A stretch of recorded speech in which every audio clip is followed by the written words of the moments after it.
Dhe shampoja e kokës nuk duhet përdorur shpeshherë. Unë ka protokolle që thonë njërë në 3 ditë, unë e sugjeroj njërë një javë, personalisht larjen e kokës. Ndërsa trupin ti mund njërë një javë, personalisht, tash varet nga protokolle. Ka dhe protokolle njërë në 3 ditë. Ndërsa për trupin mirë është që të përdorim ujë, ose përdorim shumë, ose të përdorim skrabe të cilat bëhen vetë, ose që janë biologjike, nuk e nevojë ti të përdorësh, sepse normalisht djersën ke kur lahesh për ditë, nuk është se ke në një vendos bakteriale dhe detyrimisht prish edhe florën e lëkurës duke u larë për ditë me shampo.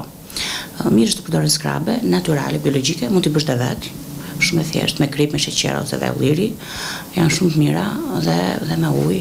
Dhe kjo në një farë mënyrë edhe ose me vajin e bajamës, me vaj kokosi, varet se çfarë lloj lëkure ke. Ka lloj skrabe që mund të përdoren, ose skrabe naturale që janë të gatshme, të cilat ruhen në frigorifer dhe nuk i kanë ato përbërësit që i mbajnë, që ndikojnë në lëkurë, se ky është problemi.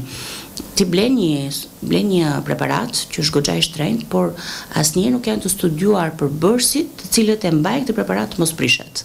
Dhe ato zakonisht janë që shkaktojnë efekte toksike ose efekte të inflamacionit kronik tek individi. Ka dhe mbajnë në frigorifer? Qëse janë biologjike, po. Po sa i përket shampove bimore? Se zakonisht i zëvendësojmë të shampot me shampot bimore, edhe për rritjen e flokut, e ndihmojnë flokun në një farë mënyre. Te shampo bimore është pak, duhet të jenë vërtet bimore, nuk e di se sa, nuk ka shampo bimore të lirë, kjo është e para njërë. Sepse gjejmë shampo bimore që është 5.000 lekë, 6.000 lekë, tash nuk dua ta vulgarizoj, po shampoja bimore është e shtrenjtë gjithmonë, sepse normalisht që ka ingredient biologjik të nivelit më të lartë, detyrimisht do kanë kosto. Dhe shampoja e mirë nuk mund të qëndrojë shumë gjatë në raft. Nuk duhet të qëndrojë gjatë hap.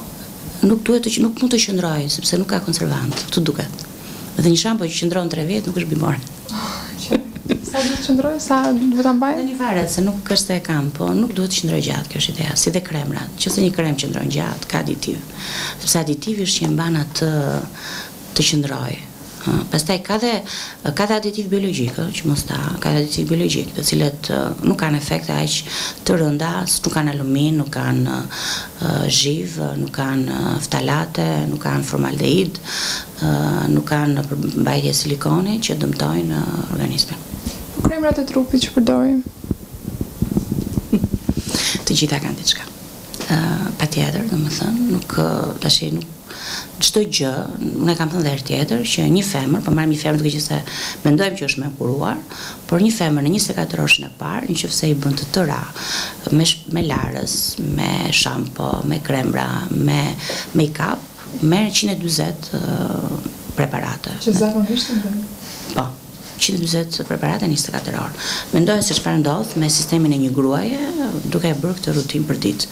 Dhe shohim që gjithë jemi të inflamuar në një farë mënyrë, që nuk varet vetëm nga ushqimi, varet edhe nga ato gjërat që na duken sikur na bëjnë mirë, por që efektet kronike në organizëm janë të shumta dhe ne shohim në jetën tonë të përditshme. Kemi PCOS, kemi obezitet, kemi diabet tip 2, kemi qashtuar dhe rastet, kemi Hashimoto, tiroiditin Hashimoto që e kemi goxha të shtuar, domethënë janë shumë raste të sëmundjeve të endokrine, të cilat vijnë nga këto gjërat e padukshme që ne i quajmë sikur na bëjnë mirë. Çdo që ka efektin e vet në organizëm. Edhe uji, po nëse pihet më shumë se ç'duhet, është i dëmshëm. Pra, Latini e ka thënë gjithmonë quantum satis, aq sa duhet. Kremrat është më mirë të përdoren vajra, për mendimin tim, biologjik, në të ftohtë, por gjithmonë të kontrolluara. Ne shpeshherë edhe në marketa apo kudo qoftë marrim shampon, kremin pa e lexuar fare, me thënë të drejtë. Ndoshta edhe influencohemi nga miqt ose nga interneti, nga rrjetet sociale, por nuk lexojmë fare etiketën. Gjë që është e dëmshme.